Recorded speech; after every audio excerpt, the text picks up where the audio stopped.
and far beyond the region, translating into widespread economic hardship.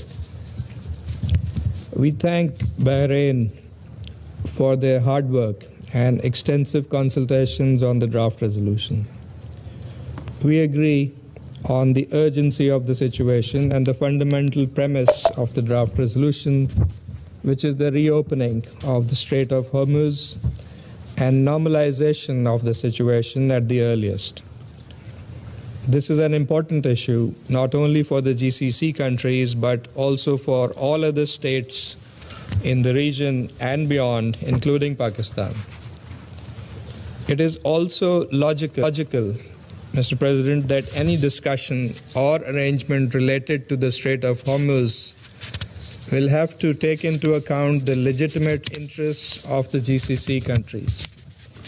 Pakistan supported Resolution 2817 that was presented by Bahrain on behalf of the GCC last month. And we have consistently maintained that that resolution should be implemented in letter and spirit. However, we continue to believe that time and space must be allowed for ongoing diplomatic efforts to facilitate a return to dialogue and engagement. Believe that time and space must be allowed for ongoing diplomatic efforts to facilitate a return to dialogue and engagement. These efforts have been widely acknowledged and appreciated, including by the UN Secretary General and members of this Council. We would continue seeking a durable diplomatic solution of the prevailing situation. This is the fundamental foundation of our ongoing diplomatic efforts, which we are determined to continue to pursue. At this critical juncture, restraint, diplomacy, and dialogue must prevail. Pakistan has been actively engaged in diplomatic efforts towards that end, in concert with its partners in the region and beyond.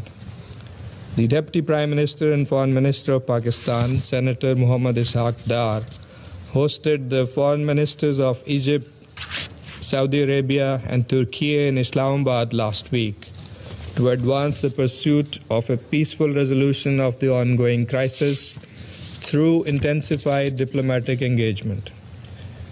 After the Deputy Prime Minister's meeting with His Excellency Mr. Wang Yi, the Foreign Minister of China, in Beijing last week, China and Pakistan announced a 5-point initiative with a sequenced roadmap encapsulating an immediate halt to hostilities, launch of inclusive peace talks, protection of civilians and critical infrastructure, restoration of maritime security in the Strait of Hormuz, and a firm reaffirmation of the UN Charter and international law as the indispensable framework for a lasting political settlement.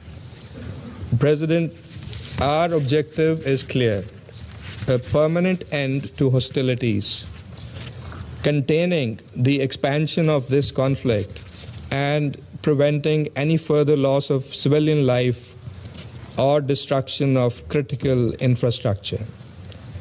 Pakistan remains committed to continue playing its constructive role in promoting dialogue, fostering understanding, and supporting all efforts aimed at achieving lasting peace in the region. I thank you.